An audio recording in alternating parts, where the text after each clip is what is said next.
Bismillahirrahmanirrahim. Assalamualaikum warahmatullahi wabarakatuh. Perkenalkan, nama saya Hanifah Ramadhana Hamiati. Saya dari kelompok 5. Di sini saya akan presentasikan tugas fikih yang judulnya Umroh dan Haji. Apa sih pengertian umroh dan haji itu? Baik, di sini saya akan menjelaskan pengertian umroh dan haji.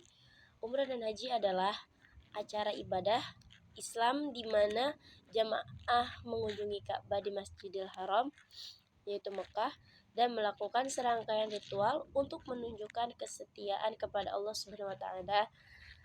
Haji merupakan perjalanan wajib bagi umat Islam yang mampu secara fisik dan dilaksanakan pada jangka waktu tertentu pada bulan Zulhijjah dan puncaknya pada hari Arafah 9 Zulhijjah. Ibadah haji merupakan ibadah yang ternyata sudah hadir sejak zaman Nabi Adam alaihissalam dengan Siti Hawa untuk melaksanakan perintah Allah, yaitu beribadah di Mekah. Kemudian disambung dengan Nabi Ibrahim alaihissalam dan Nabi Ismail alaihissalam dan disambung kembali oleh Nabi Muhammad SAW.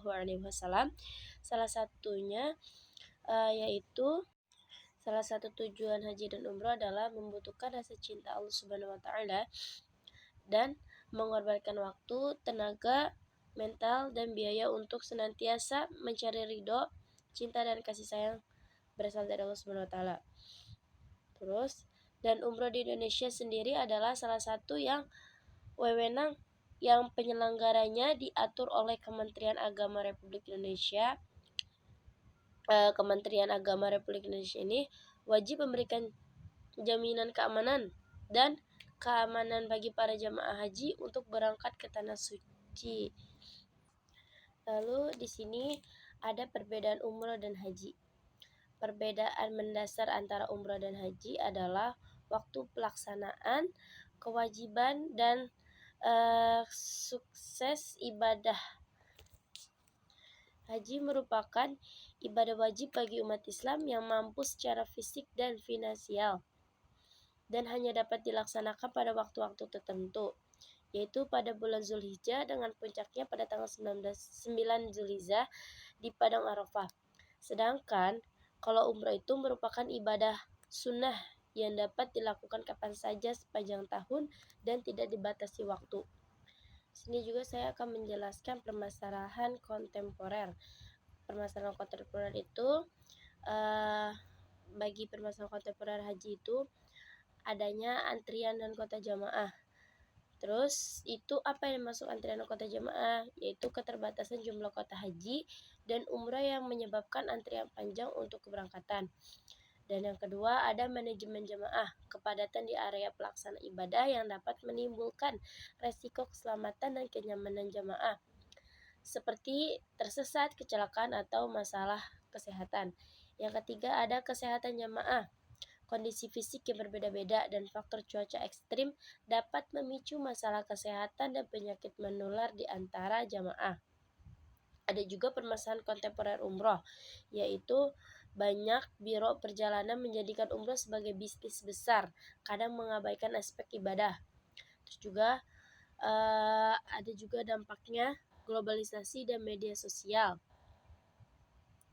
yaitu banyaknya jamaah umroh yang lebih fokus pada dokumentasi dan konten media sosial dibanding kekhusyuan dalam ibadah. Dan yang ketiga itu ada ketidaksesuaian manasik dan pelaksana. Sebagai jamaah kurang memahami tata cara ibadah umroh maupun haji, serta besar karena bimbingan manasik yang minim.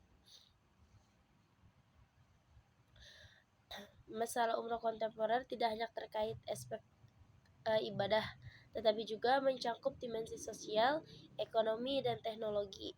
Solusinya membutuhkan kolaborasi antara pemerintah, ulama, dan masyarakat agar umroh tetap kembali menjadi ibadah yang suci, aman, dan bermakna. Nah, lalu di sini ada rukun umroh. Rukun umroh yaitu niat ihram, tawaf, sa'i, tahallul, dan tertib. Rukun umroh adalah seperangkat ibadah wajib yang harus dilakukan agar umroh dianggap sah menurut hukum Islam. Rukun umroh terdiri dari 5 hal yang besar, yaitu niat ihram, yang memulai ibadah umrah dari mikot yang ditunjuk dengan mengenakan pakaian ihram. Lalu tawaf, yaitu mengelilingi Ka'bah sebanyak 7 kali berlawanan arah jarum jam, dimulai dari Hajar Aswad. Dan sa'i, yaitu jalan kaki atau jogging antara Bukit Safa dan Marwah sebanyak 7 kali. Dan tahalul, yaitu mencukur atau memotong sebagian rambut kepala sebagai tanda meninggalkan keadaan ihram dan teratur. Dan juga ada rukun haji. Rukun haji itu merupakan seperangkat ibadah wajib yang harus dilakukan oleh setiap jamaah haji agar ibadah haji menjadi sah. Rukun haji terdiri dari 5 hal pokok. Yang pertama niat ihram, yaitu niat memulai perjalanan haji dari mikot yang direncanakan disertai dengan mengenakan pakaian ihram. Wukuf di Arafah dan merupakan puncak ibadah haji yang dilaksanakan pada tanggal 9 Zulhijjah. Nah, syarat sah ibadah haji itu tawaf ifadah, artinya mengelilingi Ka'bah 7 kali. Setelah wukuf, sa'i, yaitu berjalan antara Bukit Safa dan Marwah sebanyak 7 kali. Dan tahalul, yaitu mencukur atau memotong sebagian rambut sebagai simbol meninggalkan keadaan ihram. Kelima pilihan ini harus dijalankan secara tertib dan konsisten. Baik, untuk presentasi selanjutnya akan dilanjutkan oleh teman saya. Terima kasih. Assalamualaikum warahmatullahi wabarakatuh. Bu Lela, nama saya Reha Maulana dari Prodi Pendidikan Agama Islam. Hari ini saya akan menjelaskan materi presentasi terkait haji dan umroh permasalahan kontemporer. Yang pertama, kota dan antrian keberangkatan. Yang kedua, manajemen jemaah dan kepadatan lokasi ibadah. Yang ketiga, masalah kesehatan dan cuaca ekstrim. Yang keempat, komersialisasi ibadah umroh. Yang kelima, dampak globalisasi dan media sosial. Yang keenam, ketidaksesuaian manasik dan pelaksanaannya. Ketepatan dan pelaksanaan haji dan umroh.